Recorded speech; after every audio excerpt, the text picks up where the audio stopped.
Both Paul and Muhammad claimed that their revelations were consistent with the Old Testament, but only one of them had actually read the Old Testament. Can you guess who it was?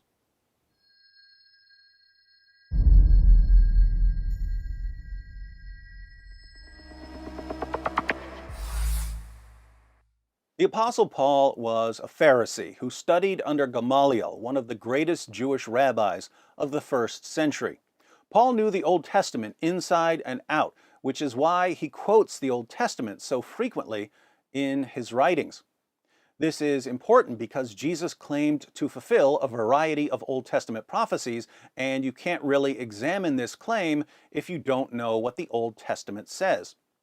Muhammad was almost completely ignorant of the Old Testament because his knowledge of the Jewish scriptures was limited to what he heard in conversations. Not surprisingly, despite Muhammad's numerous interactions with Jews in Arabia, the Quran contains very few quotations from the Old Testament. Due to his ignorance of the scriptures, Muhammad couldn't tell the difference between stories that were in the Torah, and therefore divine revelation, and stories from later Jewish writings and commentaries, some of which were so late and so obviously fabricated they weren't far beyond the level of bedtime stories. Imagine how amusing it must be for someone who specializes in Jewish literature to read the Quran and find so many fables being presented to Muslims as revelation. Cain being taught how to bury the dead by a raven, Solomon listening to a speech by an ant. As a general rule, if you're going to plagiarize history, you don't start with Mother Goose or the Brothers Grimm. But Muhammad just didn't know enough to distinguish scripture from non-scripture. Muhammad's ignorance of the Old Testament is also noteworthy because, like Jesus, he claimed to fulfill Old Testament prophecies. If Muhammad had been more knowledgeable of the Torah, he would have known that he couldn't possibly be a prophet for numerous reasons.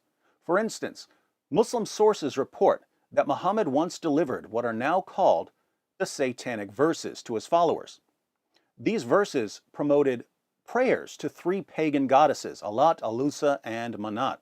Muhammad bowed down in honor of these polytheistic verses, and his followers bowed down with him. But a little later, Gabriel confronted Muhammad about his sin.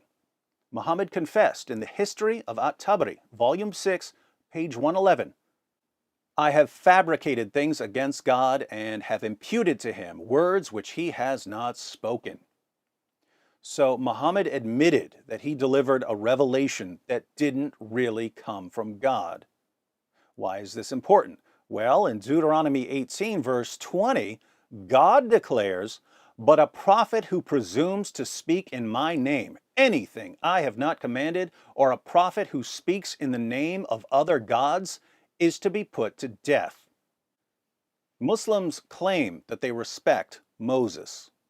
But if Muhammad had delivered the Satanic verses during the time of Moses, Moses would have ordered the people to pick up stones and stone him to death as the most obvious false prophet in history.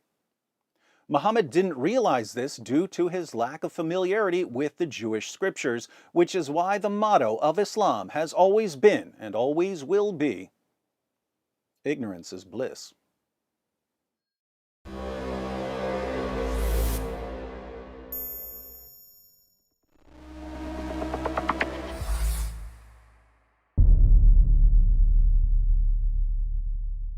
Hi everyone, thanks for watching. In case you stumbled upon this video while browsing or searching, I wanted to let you know that it's part of a series comparing Paul and Muhammad.